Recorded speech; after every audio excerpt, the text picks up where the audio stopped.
சூப்பரா இருக்கே place. Hi, நீங்க தானே நம்ம ஸ்கூலோட eco club secretary? Yes yes, நானே தான். போன வாரம் பிச்சாவரம் டூர் போறோம், விருப்பமுள்ளவங்களாம் வந்து பேர் கொடுங்கன்னு நம்ம school tour in charge teacher Sornalatha madam சொல்லியிருந்தாங்க. ஆமா ஆமா, அதுக்கு என்ன, நீங்க தான் வந்துட்டீங்களே. இந்த இடத்த பாருங்களேன், எவ்வளவு அழகா இருக்குல்ல.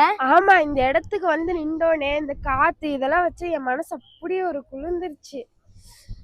உங்களுக்கு ஒண்ணு தெரியுமா, நம்ம ஊர் வந்து வயலும் வயலை சார்ந்த பகுதி, அதாவது மருத நிலம்.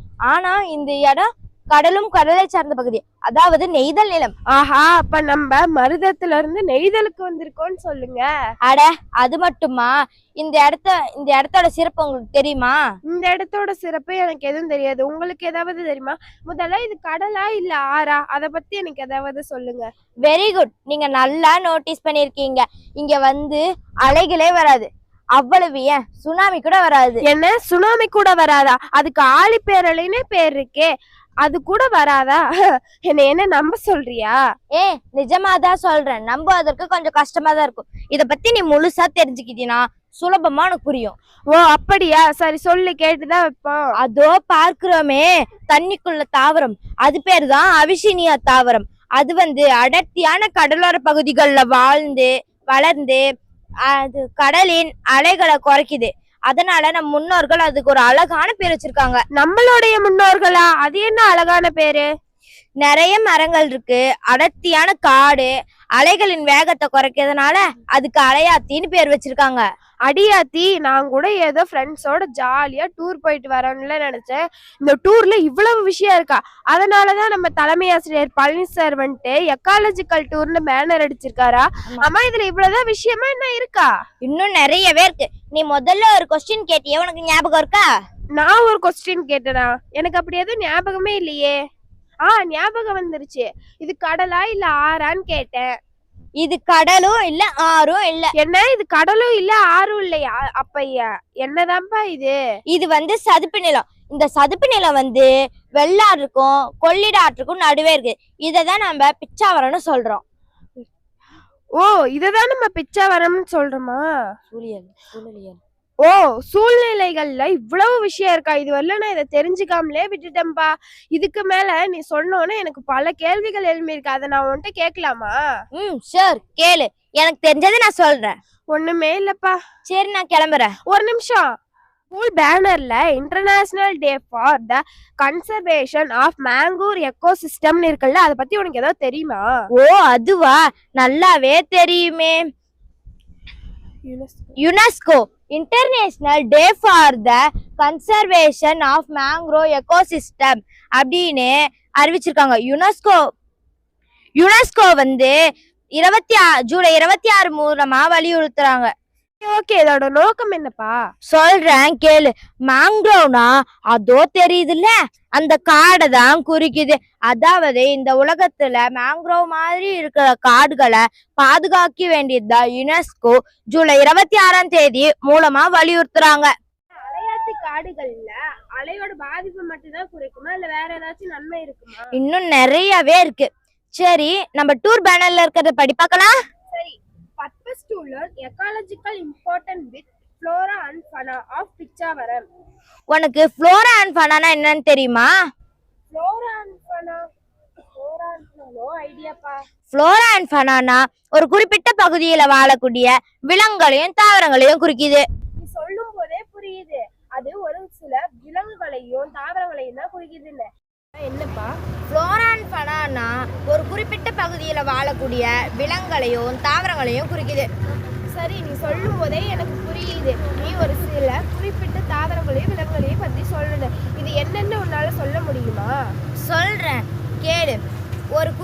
ஒரு பல்லுயிரிடமா இது இருக்கு. இது வந்து அவிசினியா, ரிசோபோரா போன்ற தாவரங்கள் வந்து மிகவும் முக்கியமானது.